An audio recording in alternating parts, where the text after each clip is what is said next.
Here at the BC Wildlife Park, we have two male caribou. We have Kirk. He was born July 1st of 2023, and he came from the Central Selkirk Caribou maternity pen. After a few days after birth, he was found on a snow pile weak and cold. He didn't get an adequate amount of antibodies from his mom's colostrum, and so he was treated with plasma transfusions from another female caribou. And when he was a bit healthier, they tried to reintroduce him back to his mom. Unfortunately, that attempt was unsuccessful, so it was deemed best that he come to a wildlife rehabilitation center, which is how he ended up here at the BC Wildlife Park. And our other male caribou, Yukon, he was born on June 15th of 2023, and he was born at the Yukon Wildlife Preserve. Unfortunately, shortly after giving birth, his mom had passed away, so he required to be bottle raised and hand raised, so he came here to the BC Wildlife Park. The diet of the caribou here at the BC Wildlife Park mostly consists of alfalfa hay as well as pellets, but we also switch up, so we give them a variety of fresh browse in the summertime, and then in the winter we switch towards giving them dried maple leaves as well as lichen.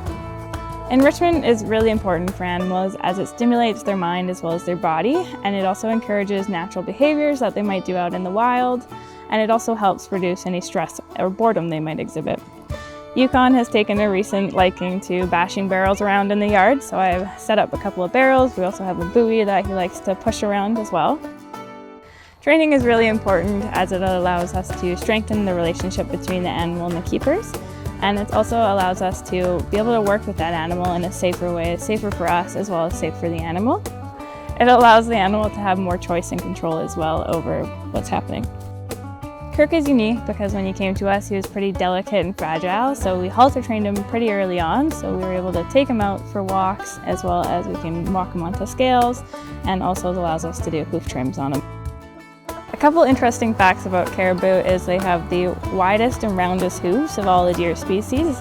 This allows them to use their hoofs as snowshoes on the snowpack.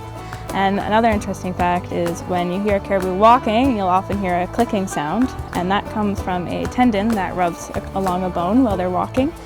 It's thought that this sound helps herds stick together when they're going through difficult treks in blizzards, and so they can hear that sound and they can stick together when the visibility is really hard. Lastly, a really interesting fact is that caribou are the only ungulate species where both female and male caribous grow antlers. My name is Tracy Reynolds. I'm the Animal Care Manager here at the BC Wildlife Park. Caribou and reindeer have seen 40% declines worldwide over the past 10 to 30 years. So in order to try and preserve some of these very critically endangered populations, there are groups such as the Caribou Conservation Alliance that have started doing maternity penning of these animals. So they gather up the females in the early spring before they calve, bring them into a maternity pen where they care for them, allow those calves to grow up and become strong before they release them back into the wild. The idea would be that then these calves would have a better chance of survival and less predation. So there's many things that we can do to help caribou populations, especially these ones that are declining. Caribou need growths of forests that have stands of trees that are up to 80 years old, so they need that older growth forest, not necessarily old growth forest, but older growth forest, because they really rely on the lichen growth on those trees to survive the winter. That would involve, less logging in those areas, forest fire protection in those areas, so making sure that we don't have forest fires, we can protect them from that. So another thing we can do is change how we are using those habitats that those caribou are living in. So we like to recreate where the caribou have their wintering habitat. These habitats are critical for caribou. They like to be in the alpine, and those habitats protect them from predation. But by our use, by things like snowmobiling and backcountry skiing, we're creating superhighways for those predators to go up and have access to caribou. And that is one of the biggest declines we're seeing is due to predation from our use of that habitat.